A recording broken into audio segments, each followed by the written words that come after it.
प्रतिबिंब national film फेस्टिवलमध्ये उंबरा या लघुपटास प्रथम पारितोषिक. न्यू आर्ट्स महाविद्यालयात 15वा प्रतिबिंब नॅशनल फिल्म फेस्टिवल पार पडला. या फेस्टिवलमध्ये महासत्ता या लघुपटास सर्वोत्कृष्ट लघुपट हा पुरस्कार देण्यात आला, तर अंकुर या लघुपटाला दुसरा तर बेलोसा या लघुपटास तिसरा क्रमांक मिळाला. विक्रम बोलेगाव यांना महासत्ता या लघुपटासाठी सर्वोत्कृष्ट दिग्दर्शकाचे पारितोषिक देण्यात आले. तसेच चैतन्य साळुंके यांना बेलोसासाठी सर्वोत्कृष्ट छायाचित्रकार तर प्रदीप पाटोळे यांना महासत्ता या लघुपटासाठी बेस्ट एडिटरचे पारितोषिक देण्यात आले. Raghu Rajapur the land of artisans आणि साबरमती या सर्वोत्कृष्ट माहितीपट पुरस्कार देण्यात आला. स्टुडंट कॅटेगरीमध्ये उंबरा आणि तिकीट या लघुपटांना पारितोषिके देण्यात आले. यावेळी संस्थेचे सचिव जी.डी. खानदेशे, रेसिडेन्सी महाविद्यालयाचे प्राचार्य पोकळे सर, न्यू आर्ट्स महाविद्यालयाचे प्राचार्य झावरे सर, कला विभागाचे उपप्राचार्य बाळासाहेब सागडे, विज्ञान शाखेचे उपप्राचार्य डॉक्टर अनिल आठरे उपस्थित होते. निमसे सर ज्यावेळी प्रिन्सिपाल होते ते विद्यापीठाच्या कार्यकाळावर सभासद होते. ते काय करायचे, आदल्या दिवशी कार्यक्रम झाला का दुसऱ्या सकाळी यायचे, मला सांगायचे सर काल असं कम्प्युटर स्टडीचा आता मंजूर झालं आहे आणि आपल्या कॉलेजला आणायचे. त्याप्रमाणे ते आले. दुसऱ्या दिवशी आले, म्हणले सर काल मंजूर झालंच आहे पण मी चौधरींना घेऊन आले, ते तुम्ही या इकडे. मी गेलो चौधरी सरांच्याकडे, तर एक कॉलेजचा मुलगा तर बसला. मी म्हटलं सर काय करायचं, ते म्हणजे चौधरी. म्हटलं हा तर कॉलेजचे विद्यार्थी वाटत चौधरी, मला वाटतच नाही म्हणले हा चौधरीच आहे आणि यांना आपल्याला हेड करायचे. म्हटलं सर अजून ते प्राध्यापक झाले, हेड करायचं काय करायचं. ते म्हणले दुसरा माणूसच नाही, एकट्यावरच आपल्याला डिपार्टमेंट चालवायचे. म्हणजे असा प्रकार चौधरी सरांच्या झाला. चौधरी सर आले, हेड झाले. पुढं चौधरी सरांच्याकडे ते नागराज मंजुळे होते. मी कॉलेजमध्ये असं गावात फिरताना चौधरी सरांनी ते गळ्या घालून चालले. म्हणून चौधरी दुसऱ्या दिवशी आलो तो वर्गात, नागराज मंजुळे समोर चौधरी शिकवतात. मला त्या गोष्टी एकदम आश्चर्य वाटलं. मी सरांना बोललो, म्हणून सर हे काय नाही म्हणते, ते माझा मित्र आहे, त्याची आर्थिक अडचण आहे सगळे, तेव्हा जेवायला घेऊन बरोबर चाललो त्यांना. म्हणजे सरांच्या ज्या सगळ्या आठवणी आहेत त्या अशा आठवणी आहेत. आणि सरांनी कबूल केलं मात्र, सर तुम्ही आलाय, एकटेच आहात आणि तुम्ही जर गेला तर उद्या डिपार्टमेंट बंद पडेल आणि आमचा खर्च फुकट जाईल, तेव्हा तुम्ही काही दिवस तरी थांबलं पाहिजे. तेव्हा ते न्यायालयाने 3 वर्ष थांबले, कारण म्हणजे कबूल केलं तर म्हणून थांबले, नाही तर चौधरी दुसऱ्या वेळा गेले असते. चौधरी सर तुमच्याबरोबर इथं ॲनिमेशन स्टडी सुरू झालं, संगीत सुरू झालं आणि आर्ट सायन्स कॉमर्सला जे विषय नसतात त्या खेरीज अनेक विषय झावरे सरांच्या वेळेस सुरू झाले.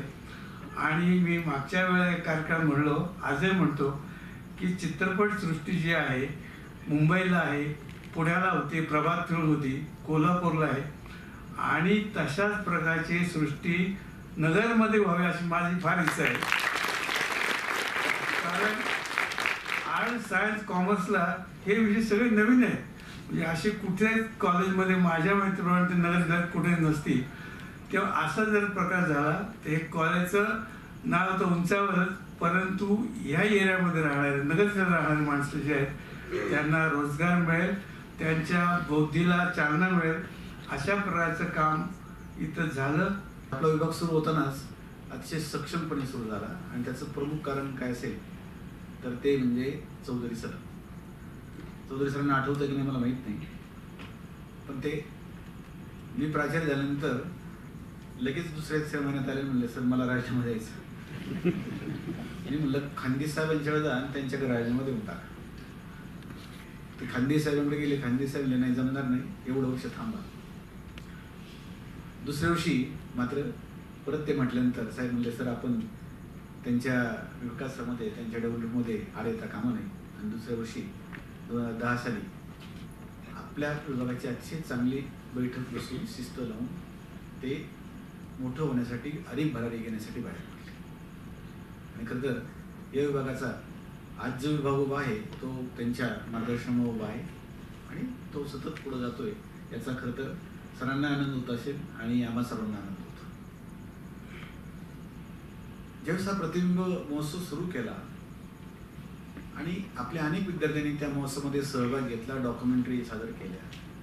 आपलं जसं चौधरी सरांनी अनेक प्रश्नांना उत्तरं दिली, तसे समोर बसणारे जे विद्यार्थी होते तेच पुढं स्टेजवर बसू लागले. त्यांनी चित्रपट निर्मिती केली आणि ते तर मोठे झाले, त्याचबरोबर आपल्या महाविद्यालयाचं सुद्धा नाव मोठं केलं. त्यांनी नुसतं नाव मोठं केलं नाही, तर त्यांनी समाजाला एक वेगळा संदेश सुद्धा दिला आहे. आपण ज्यावेळेस कोणताही चित्रपट पाहतो किंवा डॉक्युमेंटरी पाहतो, तर त्यातून काय मिळालं आपल्याला, या डॉक्युमेंटमधून समाजावर काय ताशेरे ओढलेत, सद्य परिस्थिती काय मांडली गेली, याचा अभ्यास अनेक वर्ष होतोय आणि आपल्या माजी विद्यार्थ्यांचं त्यामध्ये खूप मोठा वाटा आहे. आज आपल्याकडं खूप मोठं कलेक्शन आहे डॉक्युमेंटरीचं आपल्या डिपार्टमेंटला, काही जे आपल्या विद्यार्थ्यांनी बनवतात. मग तलप असेल किंवा अनेक तुम्ही डॉक्युमेंटरी पाहिले असतील किंवा सापांच्यावरची डॉक्युमेंटरी असेल, अनेक डॉक्युमेंटरी आहेत किंवा दारू पिणाऱ्यांच्या त्यामुळे कुटुंब जी नष्ट त्याच्यावर डॉक्युमेंटरी असेल, आपल्या विद्यार्थ्यांनी केलं. आणि एक समाजामध्ये परिवर्तन व्हावं म्हणून या विभागाने खूप मोठं काम केलं. एवढंच नव्हे तर आपण जे कोणताही चित्रपट पाहतो किंवा डॉक्युमेंटरी पाहतो, त्यामध्ये काहीतरी जो संदेश होतो. आपल्याच एका विद्यार्थ्याचं जर उदाहरण घेतलं तर नागराज मंजुळेंचंच नाव घेतलं गेलं. त्यांचा जो पहिला फॅन्ड्री चित्रपट आहे, त्यामध्ये शाळेची प्रार्थना झालेली असते. छान छान कपडे घालून मुलं प्रार्थना म्हणतात आणि त्याच शाळेतला एक मुलगा मात्र त्या दिवशी शाळेत गेलेला नसतो आणि तो एक शिकार करत असतो, डुकर पकडण्याची शिकार करत असतो. हे जे अंतर नागराजने समाजापुढे ठेवलं, ते तर खरं आपल्याला अंतर्मुख करणार आहे. इंग्लिश मिडियममध्ये शिकणारी मुलं, असे अतिशय छान कपडे घातलेली मुलं एका बाजूला आणि दुसऱ्या बाजूला जो मुलगा की जो आपल्या अन्नासाठी फिरतोय आणि आपलं तोंड लपवतोय, किंवा पिस्तुल्यामध्ये बाकीची मुलं प्रार्थना म्हणतात, आपल्या रेसिडेन्शियल शाळेचं शूटिंग आहे, आणि दुसरा मुलगा मात्र आपलं म्हणजे आपल्याला जी साधनं लागतात शिक्षणासाठी ती त्याची चोरी करतोय. हे वास्तव ते दाखवू शकतात, हे फार महत्त्वाचं. किंवा भाऊ कर्ड्यांचे एक त्यांच्या चित्रपटामध्ये एक लोकगीत आहे का, जी मी लहानपणी असताना मी सुद्धा दिवाळीच्या काळामध्ये गवताची अशी वाटी करून त्याच्यात पंती ठेवून गाय ओवाळायचो. दिवाळीच्या काळामध्ये गायीची पूजा करायची आणि गायी पुढे जाऊन देवा लावून गाणं म्हणायचे. आणि त्यामध्ये गाणं का जे लोकगीत होतं, मोरी गाय येली गणबा, मोरी गाय येली, मोरीला झालाय गणबा, देवा मोरीला झालाय मोरीला झालाय गोरा गणबा, मोराला झालाय गोरा, आणि गोऱ्याच्या गळ्यात गेठा गणबा, गोऱ्याच्या गळ्यात गेठा, आणि गेठ्याला मोडलाय काटा गणबा, गेठ्याला मोडलाय काटा. हे लहानपणी आपण अनुभवलं, पण ते मात्र आपल्या चित्रपटात दिसलं. जे आपण अनुभवलं लहानपणी ते चित्रपटात दिसलं आणि ते लोकगीत सर्व लोकांच्या समोर त्यांनी आणलं. हे फार मोठं काम. मला असं वाटतं या विभागातून ह्या गोष्टी निर्माण होणं किंवा ह्या गोष्टी माणसासमोर दुसऱ्यांच्या समोर येणं ही अतिशय महत्त्वाची गोष्ट आहे. मी फार पूर्वी अमिताभ बच्चनचा एक चित्रपट पाहिला, आखिर रास्ता, आणि त्यामध्ये आपल्या नगर शहराचे अतिशय म्हणजे प्रसिद्ध कलाकार स्वर्गीय तात्या किंवा सदाशिव अभ्रपूरकर यांनी त्यामध्ये विलनचं काम केलं. आणि अमिताभ बच्चनला जे त्यांना त्रास देणार आहे त्यांचा शेवट करायचा असतो, आणि तो सदाशिव अमरापूरकर हे विमानातून खाली उतरतात. एक नेता त्यांच्याजवळ जातो, त्याच्या हातात पेपर असतो आणि ते त्यांच्या गळ्यात हार घालतात, स्वागत करतात, आणि तो सांगतो पेपरला काय आले पहा, तुमच्या जीवनाला धोका आहे. त्या ठिकाणी जे पोलीस अधिकारी असतात ते म्हणतात काही चुकीचं सांगू नका, तुम्ही चुकीची माहिती देऊ नका, आमची सगळी पोलीस यंत्रणा एकदम चांगली तयारी, काय होणार नाही. त्यावेळी अमरापूर सरांच्या तोंडातून जे भाष्य झालं ते फार महत्वाचं आहे. ते म्हणतात ज्यावेळेस त्यांना कळतं का आपल्या मारण्यासाठीचा कट या ठिकाणी असतोय, पण मात्र त्यांचा जो नेता असतो तो म्हणत असतो, तुम्ही या आपल्या पार्टीचं काय होईल, आपल्या राजकारणाचं काय होईल. आणि त्यावेळेस सदाशिव अमरापूर म्हणतात, मैं नेता नहीं हूं, मेरी कोई पार्टी नहीं, मेरा कोई देश नहीं, मैं चला अमेरिका. हे 3 वाक्य खूप सांगून जातात. ही 3 वाक्य खूप त्यावेळची जी राजकीय परिस्थिती आहे ती राजकीय परिस्थिती फक्त 3 वाक्य आपले समोर जातात. आपण कोणताही चित्रपट पाहताना जर ह्या गोष्टीचा बारकाईने विचार केला, चिंतन केलं, मनन केलं तर मला असं वाटतं या गोष्टी समाजापुढे येऊ शकतात आणि त्यातून निश्चित समाज परिवर्तन हे हळूहळू घडत असतं. ते आपल्याला कळत नसतं पण ते घडत असतं. त्याच्यावर विचार मंथन होत असतं, त्याच्यावर चर्चा होते आणि पुढील गोष्टी अधिक प्रभावीपणे चित्रपटात येत असतात. तर मला फक्त एक गोष्ट सांगायची, हे जे काम आहे हे काम या विभागाने, या महाविद्यालयाने, या संस्थेने अनेक वर्षापासून केले आणि त्यामुळं आज आपण 15वा चित्रपट महोत्सव साजरा करतो. 4 दिवसाचे डॉक्युमेंटरी पाहिल्या तुम्ही, जे चित्रपट पाहिले अतिशय उत्कृष्ट जगातले गाजलेले चित्रपट या सभागृहात दाखवले गेले, ज्यावर चर्चा केली. खरं तर गिरीश सर आणि त्यांची सर्व टीम यांना मी धन्यवाद देतो की त्यांनी गेले 4 दिवस हा जो उत्सव आहे तो अतिशय चांगला साजरा केला. एकदम उत्सव शब्द वापरला, ज्यात आनंद मिळतो ना त्याला उत्सव म्हणतात. तर तो उत्सव त्यांनी साजरा केला आणि त्यांचे जे विद्यार्थी आहेत कम्युनिटी स्टडीजचे त्यांनी सुद्धा खूप कष्ट घेतले. मी सर्वांना धन्यवाद देतो, त्यांचं अभिनंदन करतो आणि माझं भाषण याच ठिकाणी थांबवतो. परंतु सुरुवातीपासून आतापर्यंत इतका सुंदर, इतका भक्कम पाठिंबा आणि एक विजन ज्याला म्हणू ती या सगळ्या लोकांची आहे. आणि खानदेशी साहेब तर इतके म्हणजे मॅनेजमेंटमध्ये वगैरे आहेत तर सगळं आहेच आहे, परंतु ते गोड आहेत, खूप रसिक माणूस आहेत. कारण माझा डायरेक्टली संबंध, मी तर अगदी पोरगाच होतो, मला वाटतं 26 वर्षाचा वगैरे असेल आणि मला चुकून मी सेट परीक्षा पास झालो आणि मला अजिबात नोकरी करायची नव्हती. घरच्यांनी आणि काही लोकांनी पाठिंबा दिले की नाही जरा पैसे कमवायची वेळ आहे, 2 MA केलेत, आता बास कर शिकायचं. अजून मला पुढे शिकायचं होतं, FTI जाऊन काहीतरी करायचं होतं आणि मी तिकडे परीक्षा दिली. त्यामुळे त्यांनी सांगितले की आता बास कर आणि जरा कमव, म्हणजे स्वतःचं जरा कमव. आणि म्हणून मला इथं जरा बळजबरीने पाठवण्यात आलं होतं. आणि निमसे सर अर्थातच त्यावेळेस होते आणि निमसे सरांचं ते एक स्वप्न होतं की कम्युनिकेशन स्टडीज, मास कम्युनिकेशन एक कोर्स इथं सुरू झाला पाहिजे. आणि तो त्यांनी सांगितला आणि इथल्या मॅनेजमेंटमध्ये विशेषतः खानदेशी साहेबांनी तो जो ट्रिमेंडस सपोर्ट दिला. आणि आम्ही मी वेळोवेळी जेव्हा त्यांच्याकडे जात होतो तर त्यांचं असं म्हणणं होतं की आपल्या इथं आपण काइंड ऑफ एक ताजमहल उभा करतोय. तर म्हणजे भारतात जसे लोक आल्यावर ताजमहल काय बघायचं, परदेशातून जर लोक आले तर आपण ताजमहल दाखवायला येतो. तर ते म्हणाले की आम्ही तसं कम्युनिकेशन स्टडीज डिपार्टमेंटला आणणार आणि ते आपल्याला तसं बनवायचं आहे. आणि त्याच दर्जाचं त्यांनी ते फॅकल्टीची रिक्रुटमेंट केली.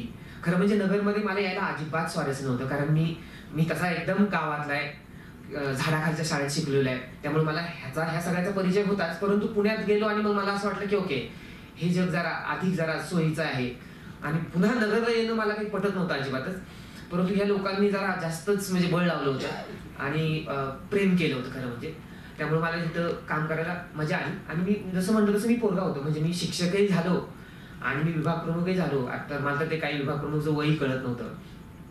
परंतु तुमच्या मनात एक थोडीशी सिन्सिअरिटी असली आणि तुमचं एक इंटेन्शन चांगलं असलं, तुम्हाला भक्कम पाठिंबा असला तर चांगलं काम होऊ शकतं. ह्याचा हा खूप चांगला नमुना आहे.